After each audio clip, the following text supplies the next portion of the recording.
Seawall inspection, Miami Beach. Corner seawall with T-piles and panels. We'll start their inspection from the east part and move our way westward and then north.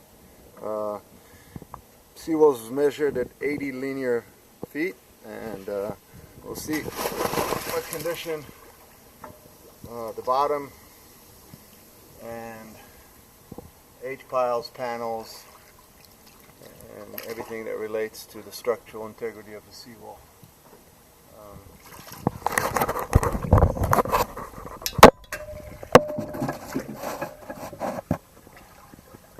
See right now there's abundance of seagrass, which is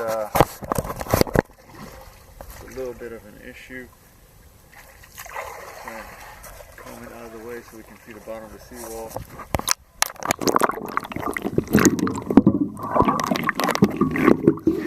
So we have also a boat lift that is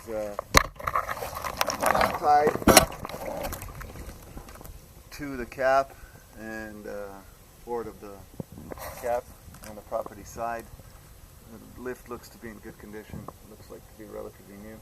There was a lumber addition of a kind of a pedestal structure coming out of the seawall with no supports, but the ledger that was constructed. So this is the edge of the two properties. This is the eastern edge, and as you can see, the panels are completely open right now. Water depth right at this moment is approximately 4 feet. And we'll take a look at the bottom of the radius.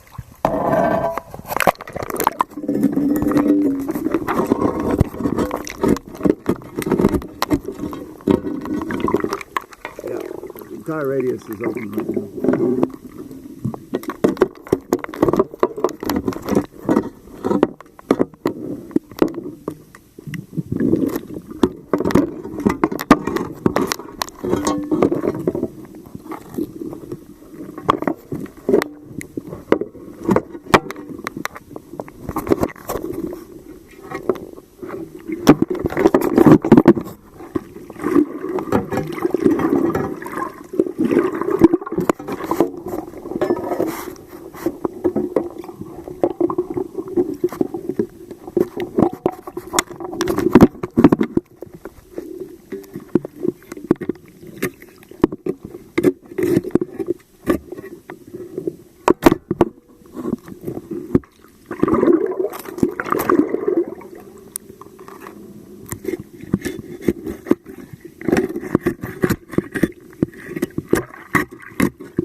Corner piling, and it shows definitely erosion on the seams right here. Both these seams here and here, and as you can see the pile of sand on the bottom, and also when we were doing the probing, there's some soft spots on the back side of the seawall. Continuing now from south to north.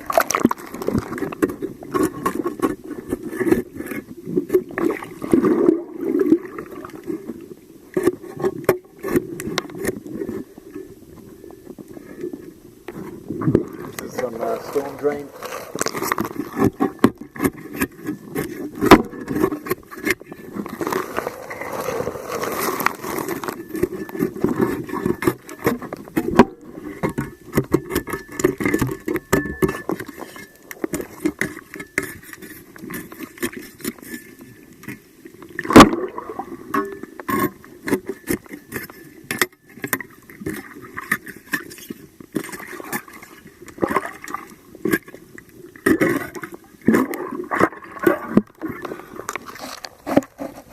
Also on the north corner, there's a soft area right on the corner of the T-pile, right at the border, and you can see this is already the newer seawall of the neighbor. The cap is relatively new. It was done not very long ago. And by looking at the T-piles, you can see areas that the rebar is exposed, and definitely a radius needs to be redone. This panel has slight hairline cracking. These are all weep holes that were plugged, and it's a good thing they were, because those would just discharge sediment with them. So putting a center panel jet filter is the way to go. And then the hairline cracks on the H-pile. Again, all radiuses need to be done here, and all these H-piles need to be reconditioned and chiseled and rust treated with lifeguard primer, and in some areas like here to add an additional rebar to restructure the corner and redo the radius. Same thing on the other side of this H-piling. Same thing. The T-pile does not show, other than the hairline cracks and these, I don't see a major yet structural weakness, although they are definitely in need of maintenance. Again, the corner pile, we already showed it, where there's a sediment leak. Here as well, this H-pile, the T-pile, the west face, the rebar is completely gone on the corner, so recondition that and this as well, and fix all those hairline cracks that are seeping water at the high tides. Similar condition here. Restoration on both sides of the piling and radiuses all the way down. Following to the next one, again similar condition, rebar exposed. You can see it's basically gone, and I don't know why they left these holes here. That needs to be all contained, acid treated, and then concreted with good hydraulic mortar. Same thing with this one, this T-pile as well, showing breaks on the outer edges. And this one, somebody put a red head or something in and caused the exterior part of the pile to crack and open. That needs to be. Panel wise, some panels like this one and this one has hairline cracks. That's not unusual and easily repaired, and is not structural yet. On the bottom part, I don't know how much we got to see in the actual underwater video portion, but there's definitely gaps between the T-pile and the panel in quite a few areas, more than an inch or two. This is the last piling on the east side. We came back, and also it needs to be restored, and radiuses made on both sides. Maybe it would be a good idea to open up and check the reinforcement of the lift. I don't know if this lift is active or not. It definitely is a big lift and poses some form of load on the seawall, so it would be a good thing to see what kind of reinforcement they did to it. We were talking about 1, 2, 3, 4, 5, 6, 7, 8, 9, 10. Let me count again. Yeah, so it's 10 T-piles, wide T-piles. They're about 3 feet, 2.5 feet maybe wide. Old seawall for sure, but still workable. Still could be standing there for a number more years. This is the end of the canal, so it's the cul-de-sac area. A lot of stuff comes in here, but impact-wise, there should be a low impact area in the canal. I'd give this seawall right now, as it sits, a C+.